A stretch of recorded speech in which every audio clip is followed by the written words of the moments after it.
За пореден път с нас по един срещу друг.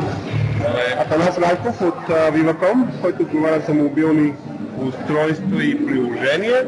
Нали така, Хери? Мобилните продукти и услуги. Изцяло. Има нещо, което стартира днес. То се казва Unicredit App Challenge номер 2. Отново разработваме продукти, които ще бъдат наградени, сметка, но се надяваме да изскочат и интересни предложения.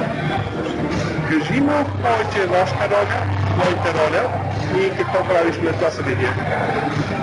Нашата роля е най-вече като партньор, с оглед на доста сериозен опит, който ние успяхме сега да съберем с различни инициативи, които също ние подемаме във връзка с мобилните приложения и цялата система, свързана с смарт устройствата и смарт услугите.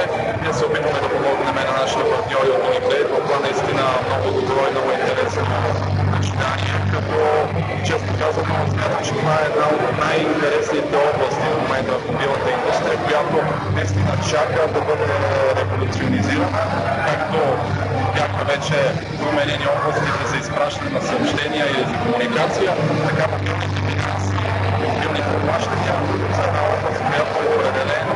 Смятам, че има много поле за развиване на въображението и много сладки възможности за постигане на успехи. Така че младите предприемачи смятам, че имат много голям шанс в момента партньорство с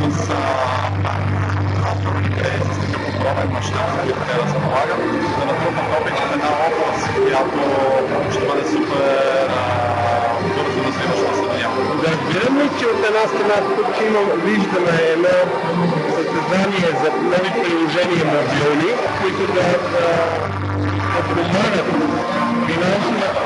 финансовите институции, бих казал, но също време виждаме едно задаващо се партньорство между мобилните оператори, между банките и моите разработчици с тяхните приложения. Възможността на плащания онлайн.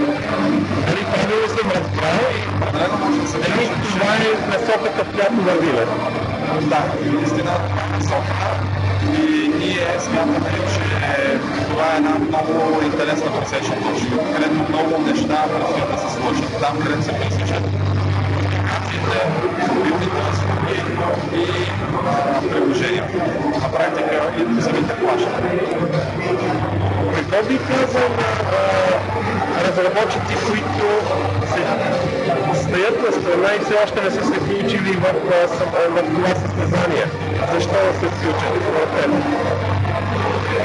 Смятаме, че макар финансовите услуги да не са на пръв поглед нещо, което е много забавно или много секси или много шарено, всъщност това е сфера, която е много важна за всеки един потребител и това е сфера, в която много често изпълнява по-малко внимание отново от разработчиците и отново от IT фирмите, а всъщност там има изключително големи възможности за създаване на стойност. А когато се създава стойност за потребителите по някакъв иновативен начин, тогава и възвръщаемостта за разработчиците ще бъде доста голяма.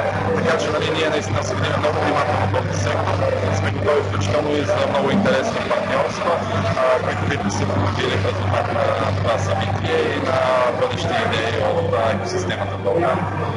Много благодаря и пожелавам успешен ден. Благодаря.